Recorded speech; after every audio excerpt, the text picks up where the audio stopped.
Hey folks, Patrick here. So basically, I just wanted to ramble a little bit about something. So I roleplay with a lot of friends, like Dungeons and Dragons type stuff.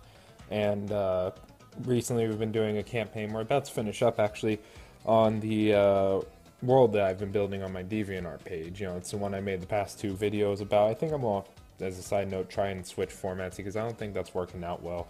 I don't like how it turns out, so I'm gonna try and change it. Maybe something like what's going on right now, this speed paint sort of thing. But I'll get to that in a second. And one comment I get a lot about Sogloons is that they have extraordinarily long necks. And the big question at hand is as to why. Why don't they have shorter necks? Wouldn't they look better with shorter necks? So I was hoping to discuss that today. And the speed draw, I wouldn't say it's a speed paint because it's more like a speed doodle, but these are some examples of what I would think of Sogloons with shorter necks might look like. And and why do I not want them exactly to have shorter necks? Of course, there's a reason that I sort of give in the last video where, they fish, and their fishing method is that they sit on a side of a river and then just use their long necks to essentially catapult their mouths in to grab a fish as it's swimming by. But of course, there are problems with it. For one, Sogloons are unbalanced. That is true. I can't really argue that they're not. It's not very realistic to imagine that they would have no problem standing. I mean, it's slightly helped with their long tails, but they have a lot of front weight. Since they have such a long neck. The other thing is that at least friends don't find it nice to look at. They think it's a little bit ugly. Personally, I think whatever. Now, I want to keep the long necks, but I figured I might as well give a good explanation as to why.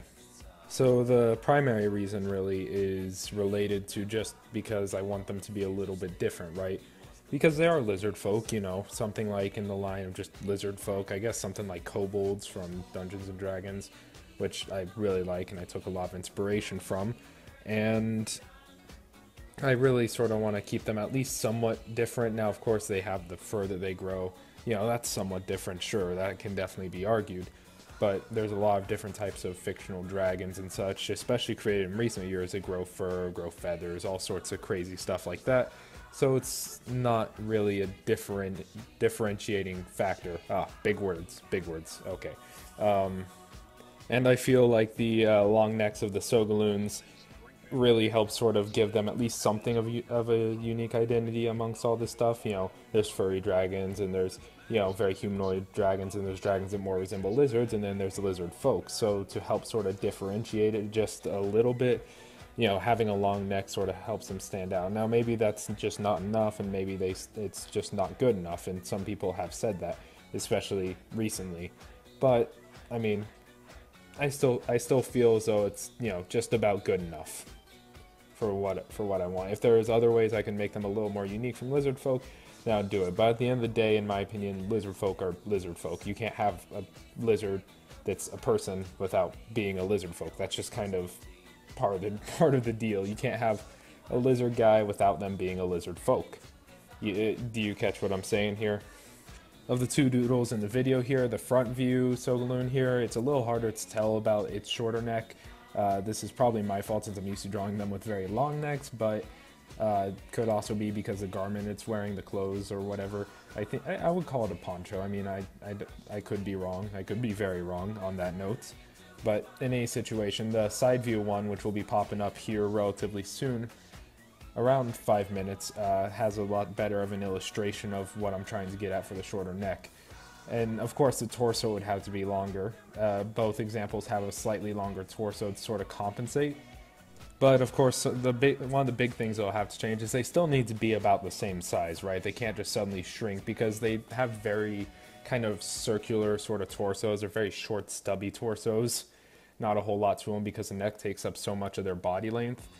So the torso would have to be overall longer in order to kind of compensate for this sudden loss of neck. And since the torso kind of works its way back behind the Sogaloon from the base of the neck, which sort of helps the whole balance issue, by making the Sogaloon a little lower to the ground, this would sort of just continue, I would imagine. It would just be a longer torso all in all. But I again state my whole issue with it is that they just sort of look more like your average kind of lizard folk, I mean, you know, some lizard folk are more human-like than others, but in terms of the more lizard-like lizard folk, lizard-like lizard folk, that's a tongue twister, say that 3 times. But in terms of the more lizard-like lizard folk, you tend to wind up seeing them a lot more. It just sort of looks a little more generic. Like, I wouldn't really be able to get away with calling them what they are because they are now notably different. And whether or not that actually means anything, I personally don't know. I mean, it means something to me, but it could just be absolutely pointless to worry about. But to wrap this video up, because, you know, it is getting close to the end of the recording here. Oh yeah, as a funny side note, I accidentally X'd out this program without saving, as you'll see in a minute. Whoopsie daisy. So these drawings are lost to time, unfortunately, which sucks because I dumped like 30 minutes into it. But anyways, so overall, I don't want to shorten the Sogloon's neck. People have said that they like it or that they don't like it. There has been a lot more recently saying they don't like it, but these are just some reasons why. And the biggest reason why is I feel as though their long necks are what makes Sogloon dragons unique. I mean, at the end of the day.